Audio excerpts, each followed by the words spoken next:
அஸ்ஸலாமு அலைக்கும். Hi friends, எல்லோரும் எப்படி இருக்கீங்க? நல்லா இருக்கீங்களா? நாங்களுமே இங்கே அல்ஹம்துலில்லாஹ் நல்லா இருக்கோம். கொய்யா செடியில் வந்து குருவி அழகாக கூடு கட்டி இருந்துச்சு. பார்க்கவே அவ்வளோ அழகாக இருந்துச்சு. அப்படின்னு சொல்லிட்டு உங்களுக்காக ஒரு சின்ன கிளிப்பிங் கணக்காக எடுத்துகிட்டு வந்து கருவேப்புல் பறிச்சிடலாம் அப்படின்னு சொல்லி வச்சுக்கு வந்திருந்தேன். கருவேப்புல்ல வந்து நல்லா அந்த கருப்பு விதனக்கா இருக்கும் பழம். அதை வந்து சின்ன வயசுலலாம் நிறைய பறித்து சாப்பிடுவோம். மச்சிக்கு வரும்போது அந்த ஒன்றே ஒன்று இருந்துச்சு. சரி, அதை எப்படி விட முடியும் அப்படின்னு சொல்லி சாப்பிட்டேன். ரொம்ப டேஸ்ட்டாக இருந்துச்சு. காலையில் வந்து கிச்சன் பக்கமாக வரும்போது பால் வந்து காய்ச்சியாச்சு. காலையிலே வந்து பிரேக்ஃபாஸ்ட் எல்லாம் முடிச்சாச்சு. இன்றைக்கி காலையில் வந்து இட்லி, சாம்பார், சட்னி எல்லாம் வச்சுருந்தேன்.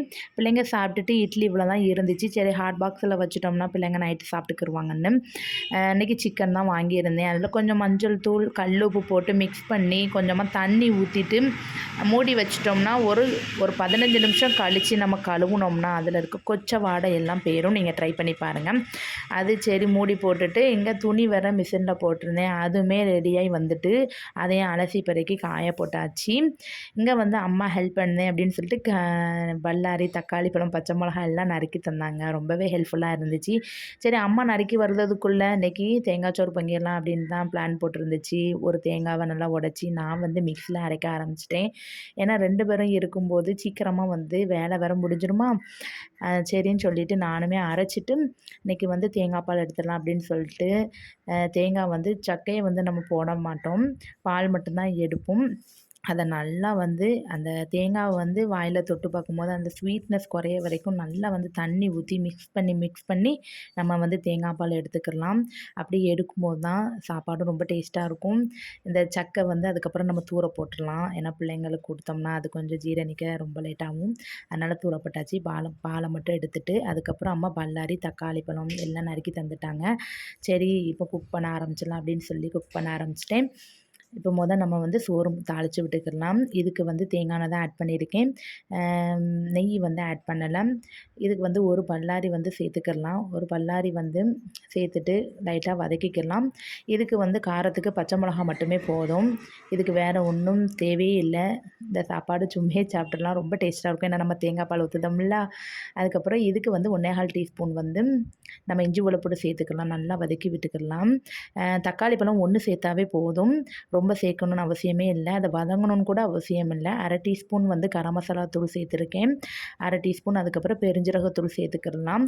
சேர்த்துட்டு நல்லா மிக்ஸ் பண்ணி விட்டுக்கிடலாம். வேறு எந்த பொடிகளும் தேவையே இல்லை. இதுவே போதும். இது வீட்டில் தயாரிக்கக்கூடிய பொடி தான். அதுக்கப்புறம் என்கிட்ட கொத்தமல்லி இலை மட்டும் இருந்துச்சு. சரி, அதை மட்டும்தான் ஆட் பண்ணியிருக்கேன். வேறு எதுவுமே நம்ம ஆட் பண்ணலை. அதுக்கப்புறம் நான் வந்து 1 பங்கு அரிசிக்கு 2 பங்கு தேங்காய் பால் சேர்த்துருக்கேன். தண்ணி சேர்க்கறதுக்கு பதில் தேங்காய் பால் சேர்த்துருக்கோம். அதை சேர்த்துட்டு அதுக்கப்புறம் நம்ம நல்லா அந்த அரிசியை வந்து ஊற வச்சுருக்க அரிசியை நல்லா கழுவிட்டு ஒரு தண்ணி இல்லாமல் வடித்து நம்ம சேர்த்துக்கிறலாம். அதுக்கப்புறம் இந்த சோத்துக்கு தேவையான உப்பை வந்து நம்ம போட்டுட்டு மூடி வச்சிடலாம். சரி, சிக்கனை நல்லா கழுவி வாஷ் பண்ணிடலாம் அப்படின்னு சொல்லிட்டு சிக்கனை வந்து கழுவ ஆரம்பிச்சிட்டேன். இதை நல்லா வந்து ஒரு 6 7 தண்ணி விட்டு நம்ம அலசினோம்னா இது கொச்சை ஸ்மெல்லே இருக்காது. நான் இன்றைக்கி சிக்கன் வந்து ரோஸ்ட் தான் பண்ண போகிறேன். ஒரு பாத்திரத்தில் தேவையான அளவு எண்ணெய் சேர்த்துருக்கேன். 2 பல்லாரி சேர்த்துருக்கேன். நல்லா வந்து பொன்னிறமாக வதங்கட்டும். இந்த சைடு வந்து சோறு நல்லா வந்துருந்துச்சு. அடுத்த அடுப்பில் போட்டு நான் வந்து தம் போட வச்சுட்டேன். பல்லாரி வந்த பிறகு 1 1/4 டீஸ்பூன் இஞ்சி வெள்ளப்பூடு சேர்த்துக்கோங்க. 3 பழுத்த தக்காளி பழம் சேர்த்துருக்கேன். அது நல்லா வதங்கி வரணும். கொஞ்சமாக கொத்தமல்லி இலை இருந்துச்சு, அதையும் போட்டு நல்லா வதக்கி விட்டாச்சு. அதுக்கப்புறம் வந்து 1/4 டீஸ்பூன் மஞ்சள் தூள் சேர்த்துக்கோங்க. மஞ்சள் தூள் சேர்த்துட்டு நல்லா வதக்கி விட்டுக்கிடலாம். இந்த தக்காளியை நல்லா மேட்ச் பண்ணி விட்டுக்கோங்க. 2 டேபிள் ஸ்பூன் வந்து வீட்டில் தயாரித்த மிளகாய்த்தூள் சேர்த்து நல்லா வதக்கி விட்டுக்கலாம். 1/2 டீஸ்பூன் கரம் மசாலா தூள், 1/2 டீஸ்பூன் பெருஞ்சீரகத்தூள் சேர்த்து நல்லா வதக்கி விட்டுக்கலாம்.